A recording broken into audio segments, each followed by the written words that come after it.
Собираа вода во кофи за да не им врне на главата на дечињата, но надлежните не одговорија на барањата на родителите да се реновира градинката во Бистрица, едно од најактивните битолски села со над 700 жители. Инспекторатот деновиве стави пломба, откако утврди неправилности, но жителите инсистираат да се најде решение затоа што велат, без градинка и училиште селата се празнат. Околу 14 или 15 дечиња, има и од околните села што ги носат тука. Сега ги носиме се снаоѓаме, например во Кравари моментално се носат, секој како може ќе си ги зема, ќе се организираме, како и да е. Значи пред се е стресно за децата. Нормално, ако нема градинка и школа, тоа не е село.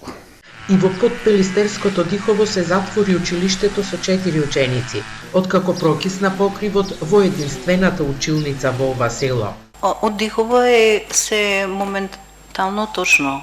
Зградата не е во добра состојба и учениците се префрлени во село Трново, каде што имаат поволни услови за работа.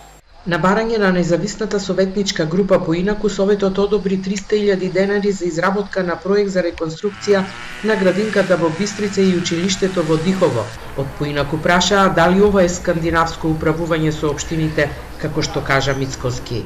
Ова е кров на училиште во шведската Битола под водство на Тони Коњановсен. Ова е кров на училиште кое што се затворило во декември и каде децата не можат да одат на училиште. Колку пари треба за овие деца да одат на училиште?